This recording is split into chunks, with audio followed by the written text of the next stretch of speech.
Hi, I'm Rachel. Welcome back to Auxhart Gardening. Today in the garden tour, we are seeing hope. Last week I showed you how this very sudden freeze killed almost everything, and now I'm seeing this week that there is new life. So if you didn't hear last week, a lot of things died because we had a very sudden freeze, and a lot of this stuff normally would be okay with cold, but it was just the fact that it was so sudden that a lot of things just couldn't cope.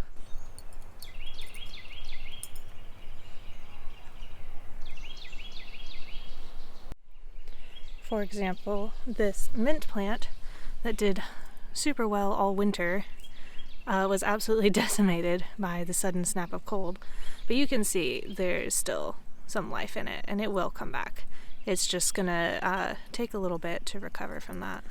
A lot of the fava beans look okay still because I was able to come through and cover them, and some of the seeds that I planted in the spots where some of them died all the way back, not from this freeze but just from the cold of the winter, those are starting to come up, and that's pretty exciting.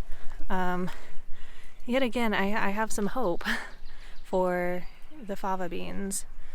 And if we come back over here, you can see that we've had flowers coming in on these.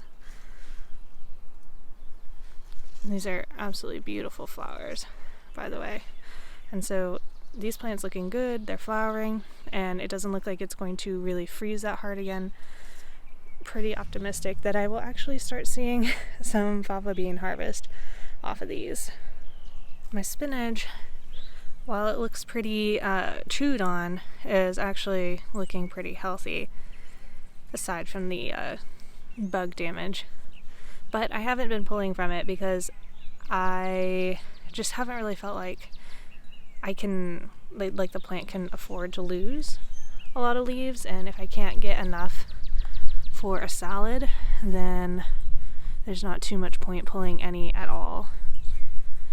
But these lettuces over here are still looking alright. You can see still some of the damage from that freeze, but the newer leaves that are coming up in the middle look great. We can come all the way down to this one over here, also looking pretty healthy. Look, the bees are back out.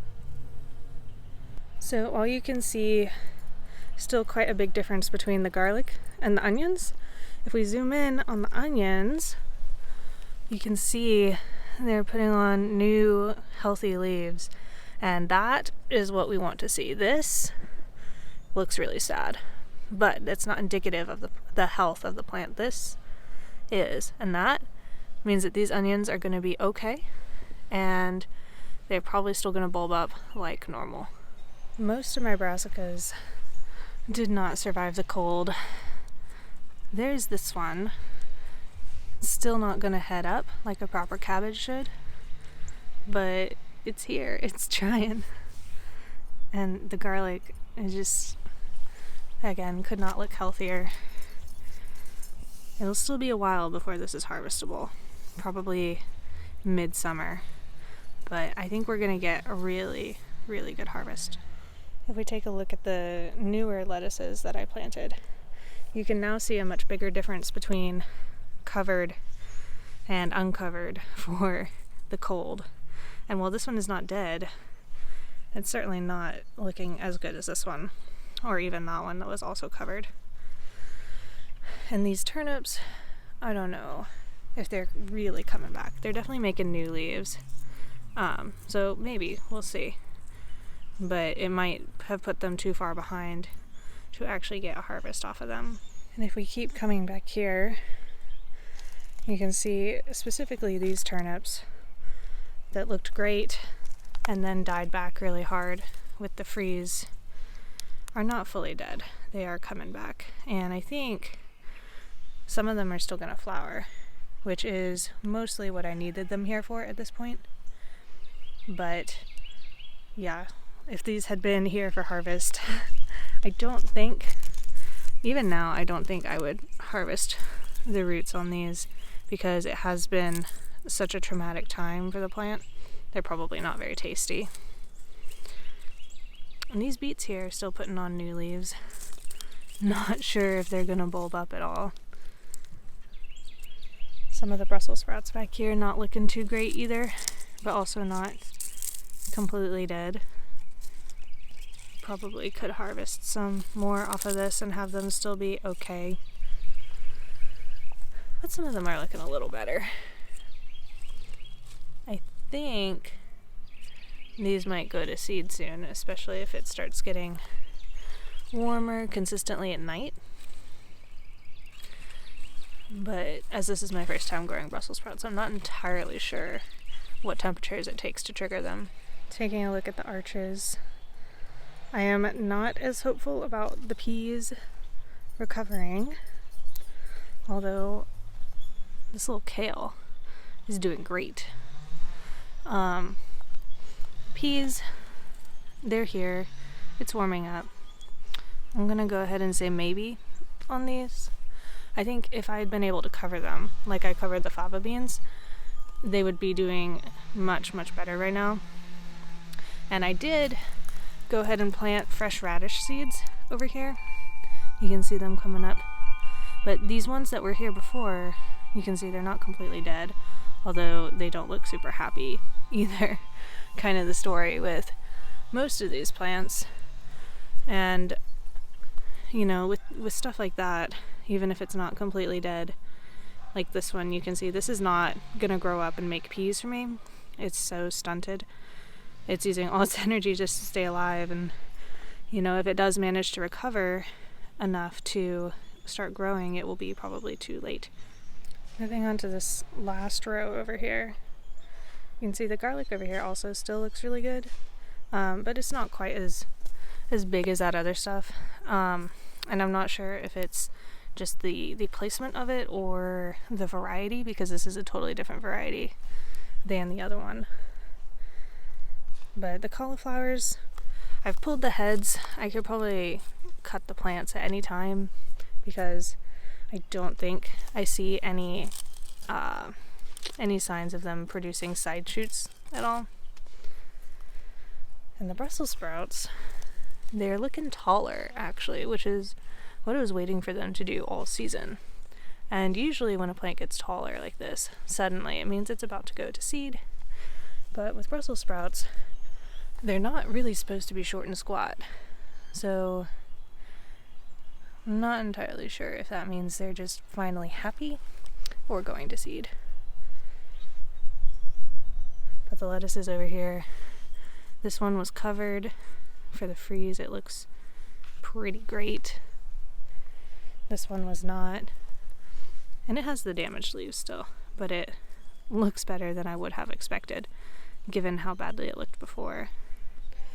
I also wanted to show you guys this patch of wild onions. Some people call it onion grass. They actually do bulb up and make little onions that are perfectly edible, but like not the tastiest things you've ever had. And you can tell that these are wild onions and not the ones I've planted, just kind of from the color and the toughness of them. I don't really want them in my garden, so I've been kind of pulling at them, but they seem pretty hard to get to pull out. And so I've just been effectively decapitating them, which isn't ideal for getting them out long term because you got to get the bulb.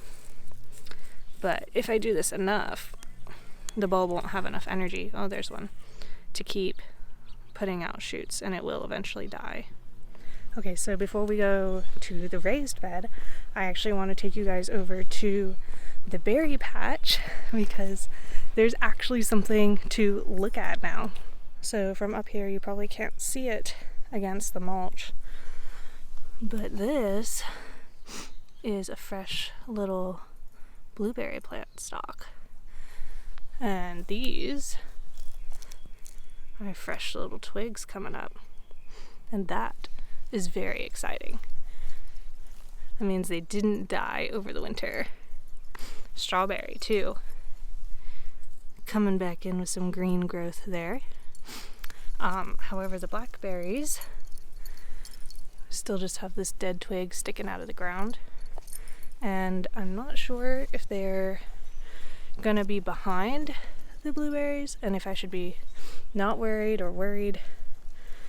If we come down here to the raspberries, there's a little bit of new growth here, and this stem feels kind of dead, and so the fact that this feels dead and this is green gives me some hope about these actually not having died over the winter.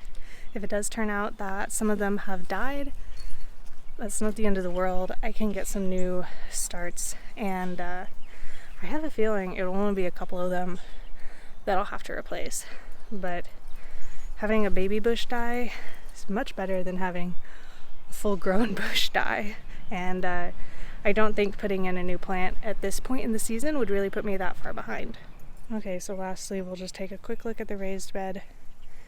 I think it's very interesting that the onions in here are not doing as well as the onions out in the ground.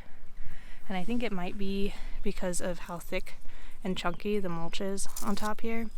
I had a hard time planting them deep enough to be in the dirt under the mulch, but also not so deep that they would be unhappy, because onions don't really like to be planted so deep. And to be honest, I didn't put that much effort into it because these were extras that I would have had to throw out anyway if I didn't find a place to stick them. So it's just kind of a neat experiment to watch and see the difference of these versus the ones in the ground. Oregano is looking really similar to the mint. Not very happy, but very not dead, and it will come back. And you probably won't even be able to tell by midsummer that this happened to it. And before I leave you guys for today, I'm going to take you inside and show you the seedlings. This is where my pepper and tomato seedlings have been living. These bean plants here at the bottom, those are an experiment that you will hear about later, but I could not be happier with how these look. The peppers are looking amazing. This is my single seed challenge. It's a Brandywine pink tomato. And if you want to learn more about single seed challenge, you can check out the video where I talk about starting it. And then I recently transplanted my tomato seedlings, and they're looking a little sad at the moment because they're recovering from the trauma of being transplanted, but I think they look fine, and I think they'll definitely be doing all right in just a few more days. And actually, later this week, I'm getting ready to start some more seeds, and then in another month, I will start a few more seeds, but this is the bulk of them right here, and I'm really super excited. It is so close to time to plant them out. I think tomatoes are going to go out mid-April, so that's not even a whole month away at this point. And peppers, gotta wait till May, but it's coming up really quick. Thank you guys so much for watching, and until next time, happy gardening.